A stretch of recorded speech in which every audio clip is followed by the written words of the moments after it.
স্বাগত আমাদের সাপ্তাহিক আয়োজন আশার বাংলাদেশে। প্রথমেই জেনে নেব আজকে শিরোনাম। সুনামগঞ্জের হাওর এলাকায় মানুষের ভাগ্য বদলে দিয়েছে স্থানীয় সরকার প্রকৌশল অধিদপ্তরের প্রকল্প CBRMP।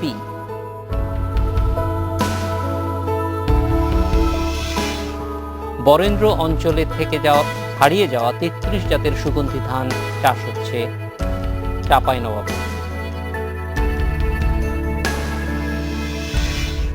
রাসায়নিক সার নয়, জৈব সার ব্যবহার করেই আমন ধানের বাম্পার ফলন পেয়েছেন পাবনার কৃষক।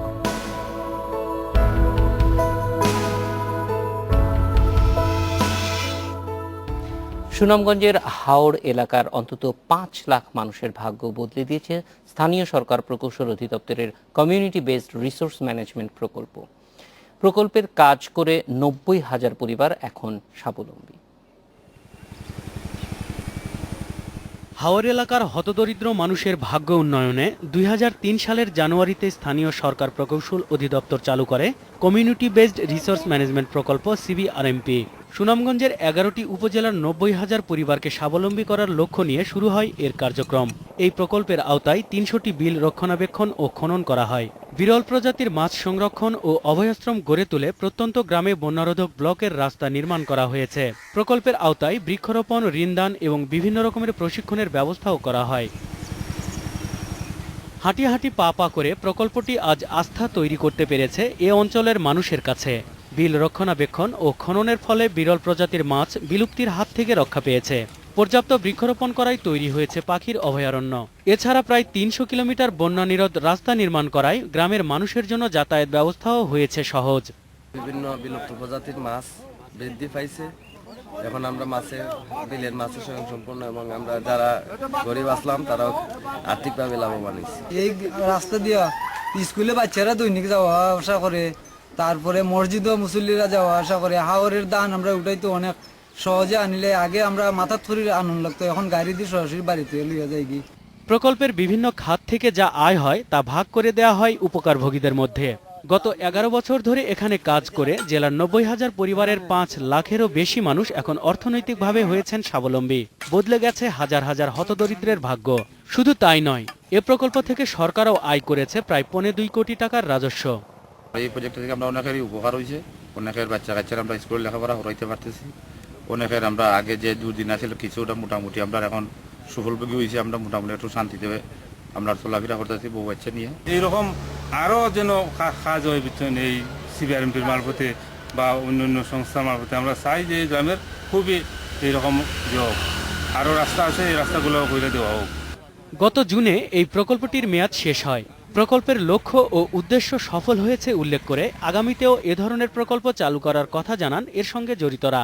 ভিন্নধর্মী প্রজেক্টের মূল উদ্দেশ্য দারিদ্র্য বিমোচন এবং হাওর অঞ্চলে তাদেরকে বন্যা এবং প্রতি বছর যে সেডিমেন্ট আসতেছে, বন্যা আসতেছে, তার এগেনস্টে ফাইট করিয়া কীভাবে বাঁচতে হয় সেই এবিলিটি গ্রো করার জন্য CBRMPর মতো প্রকল্প শুধু হাওর অঞ্চলেই নয়, সারা দেশে চালু হলে সহজ হবে স্থানীয় যোগাযোগ ব্যবস্থা, উন্নয়ন হবে মৎস্য, কৃষি ও পশু সম্পদ খাতে, আর কর্মসংস্থানের সুযোগ সৃষ্টি হয়ে বেকারত্ব কমবে বলেও মনে করেন সংশ্লিষ্টরা।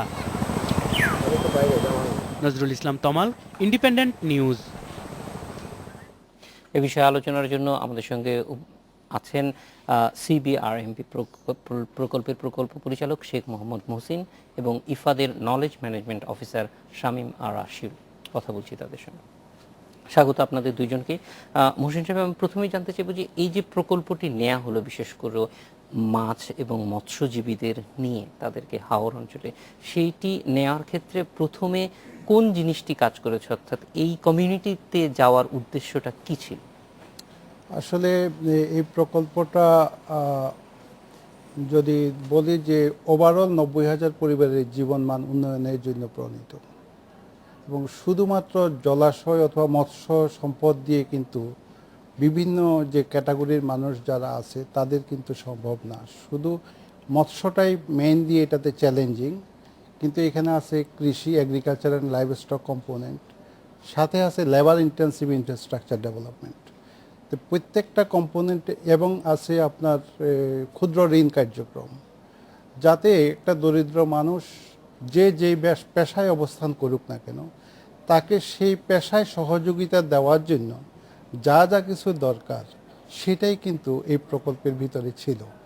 এখানে সুনামগঞ্জের সম্ভাবনাময় যে জায়গাটা, চ্যালেঞ্জিং যে জায়গাটা, যে যে বিষয় দিয়ে মানুষের সত্যিকারভাবে গরিব মানুষকে দারিদ্র বিমোচন সহজেই করা যায়, সেটা হচ্ছে সুনামগঞ্জের সম্ভাবনা জলাশয়।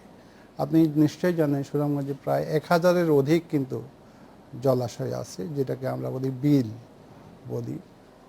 এর ভিতরে প্রায় 400-র মতো হবে 20 একরের ঊর্ধ্বে, এবং 20 একরের নিচে আছে প্রায় 600 জলাভূমি। এই জলাভূমিগুলাতে যদি সংগঠিত করে মানুষকে, যারা বিলের পাশে থাকে, মৎস্যজীবী সম্প্রদায়, তাদের সংগঠিত হওয়া কিন্তু অনেক কঠিন ব্যাপার, এবং প্রকল্পের টোটাল যে ইফোর্ট দিয়ে তাদেরকে প্রথমে সংগঠিত করতে হয়, টার্গেট গ্রুপকে আগে চিহ্নিত করতে হয়, কারাই এটাতে প্রবেশাধিকার পাবে, কারাই এটা ব্যবহার করে উপকৃত হবে, সেই জনগোষ্ঠীকে আগে চিহ্নিত করতে হয়। সে চিহ্নিত করার কাজটাই আমরা প্রথমে করি। আমরা প্রায় 3000-এর মতো সংগঠন করি, এবং এই সংগঠন করার পরে এদেরকে ধীরে ধীরে বিভিন্ন প্রশিক্ষণ দেওয়া হয়, কিভাবে সংগঠনটাকে পরিচালনা করতে হয় সেগুলা তাদেরকে শেখানো হয়, এবং শেখানোর পরে তাদেরকে কে কোন সেক্টরে কাজ করে সেটাকে চিহ্নিত করা হয়। যারা এগ্রিকালচার লাইভস্টক নিয়ে পছন্দ করে তাদেরকে এগ্রিকালচার লাইভস্টকে সাপোর্ট দেওয়া হয় বিভিন্ন নতুন নতুন ধানের ভ্যারাইটি অথবা ক্রপসের ভ্যারাইটিস দিয়ে, যেটা তাদের জীবন মানের সাথে সহায়ক ভূমিকা পালন করবে, সেটা করা হয়। জলমহাল দিয়ে আমরা যেটা করছি সেটা হচ্ছে যে একটা বিশ্বাস, একটা প্রক্রিয়ার মাধ্যমে সরকারের এটাকে আমরা গরিব মানুষের কাছে হস্তান্তর করতে হয়। আপনি নিশ্চয়ই জানেন যে জলমহালগুলোর মেইন যে মালিক সেটা হচ্ছে ভূমি মন্ত্রণালয়, বাংলাদেশ সরকারের। তো স্থানীয় সরকার প্রকৌশল অধিদপ্তরের প্রকল্প হচ্ছে কমিউনিটি ভিত্তিক সম্পদ ব্যবস্থাপনা প্রকল্প। তো এলজিইডি স্থানীয় সরকার বিভাগ এবং ভূমি মন্ত্রণালয়ের সাথে একটা MOU, মেমোরেন্ডাম অফ আন্ডারস্ট্যান্ডিং করে এই জলমহালগুলা গরিব মানুষকে দেওয়ার জন্যই আমাদের সরকারের যে জলমহাল নীতিমালা আছে 2009 সালের যে সংশোধিত যে নীতিমালা, সেটার আলোকেই এই MOU করা হয়েছে, এবং MOU-এর মাধ্যমে এই প্রকল্পের থেকে আমরা গরিব মানুষকে, মৎস্যজীবীদেরকে প্রায় 300টা জলমহাল আমরা দেওয়ার জন্য ভূমি মন্ত্রণালয় থেকে পেয়েছি। এবং হোসেন সাহেব, একটু এখানে জানা দরকার যে এই কাজটি এলজিইডি কেন করছে, মানে এটা কোথায় তাদের সঙ্গে লিঙ্কটা এলজিইডির সঙ্গে? এটা এলজিইডি, আপনি দেখেন এলজিইডি সত্যিকারভাবে যে সমস্ত গ্রামীণ জনপদের কাজ করে, আলটিমেট রেজাল্ট কিন্তু আপনার livelihood improvement of the people. একটা রাস্তা যদি আপনি করে দেন, সেখানে মানুষ তার যে সহায়ক পেশাটা যেটা আছে সেটা দিন দিন তার উন্নতি ঘটায়। এখানে শুধু এগ্রিকালচারের ফ্যাসিলিটেশন হয়, লাইভ স্টক যে কাজ করে সেই কাজটা করতে পারে, এবং একটা রাস্তায় মানুষের জীবন মানের যে টোটাল যেই ব্যাপ্তিটা সেটা করতে পারে।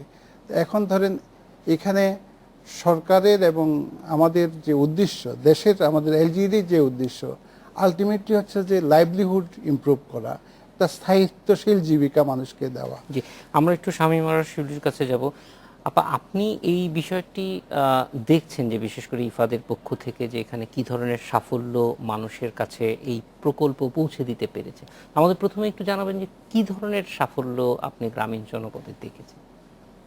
আসলে আমাদের দেশের যে জিনিসটা আমরা সবসময় হয়তো খেয়াল করি না, আমাদের গ্রামীণ জনগোষ্ঠী কিন্তু আসলে অনেক উদ্ভাবনীমূলক, তাদের মধ্যে আসলে অনেক প্রচেষ্টা আছে, তাদের মধ্যেও অনেক ধরনের উদ্যোগ আছে, এবং সেগুলো কিন্তু আসলে আমাদের খুঁজে বের করা দরকার এবং সেগুলোকেও সহযোগিতা করা দরকার। আমি আসলে ইফাদের যে জায়গাটাতে কাজ করি সেটি হচ্ছে যে ইফাদের অর্থায়নে পরিচালিত প্রকল্পগুলোর যে সফল কর্মসূচিগুলো কেন সফল হয়েছে সেই কৌশলগুলো খুঁজে বের করি, এবং সেই কৌশলগুলো আসলে আমি নীতি নির্ধারক এবং অন্যান্য উন্নয়ন অংশীদারদের সঙ্গে শেয়ার করি, যাতে তারা তাদের কর্মসূচিতে সেই কৌশলগুলো ব্যবহার করতে পারেন।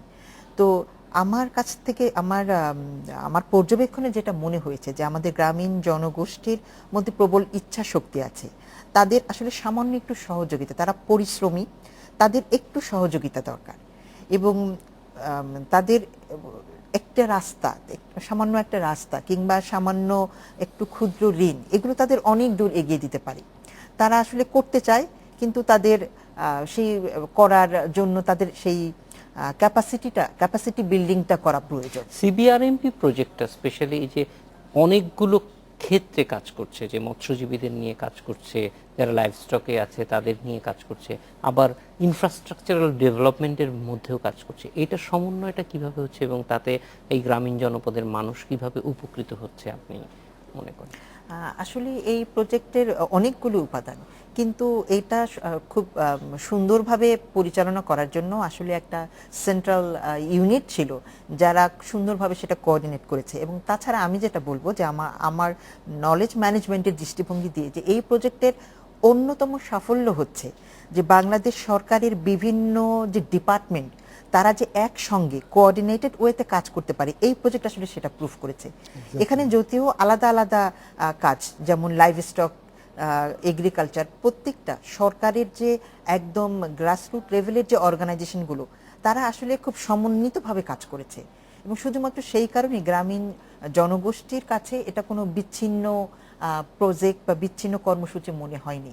কারণ হচ্ছে যেই জায়গাতে কৃষিক্ষেত্রে যেখানে সহযোগিতা দেওয়ার দরকার ছিল, সেখানে কৃষি মন্ত্রণালয়, যে কৃষি অধিদপ্তর, কৃষি সম্প্রসারণ যে বিভাগ, তারা সেখানে সাপোর্ট দিয়েছে। ঠিক সেইভাবে একদম উপজেলা পর্যায়ে, জেলা পর্যায়ের যে মৎস্য বিভাগ, তারা সেখানে জেলেদের প্রশিক্ষণ দিয়েছে এবং অন্যান্য কারিগরি জ্ঞান দিয়েছে। ঠিক সেইভাবে এলজিইডির যে স্থানীয় যে বিভাগ একদম জেলা এবং উপজেলা পর্যায়ে, তারা আবার ঠিক সেই অবকাঠামোর জায়গাগুলোতে সাপোর্ট দিয়েছে, যে কারণে এই গ্রামীণ জনগোষ্ঠী প্রত্যেকটা ক্ষেত্রে তাদের কাঙ্ক্ষিত সাপোর্টটা পেয়েছে এবং যে কারণে তারা সফল। মহসিন সাহেব, আপনার কাছ থেকে জানতে চাইবো যে এই যে একটা সেন্ট্রাল নিউক্লিয়াস হিসেবে কাজ করা এবং সরকারি বেসরকারি বিভিন্ন মানে সরকার এবং একই সঙ্গে উপকারভোগী যারা মানুষ, তাদের মধ্যে একটা ব্রিজ তৈরি করা, এইটা কিভাবে এই সাফল্যের পেছনে মূল চালিকা শক্তিটা কি ছিল সেটা আমরা জানতে চাইবো একটা বিরতির পরে। Thank you. আশার বাংলাদেশের নিচে একটি বিরতি, ফিরছি একটু পরে।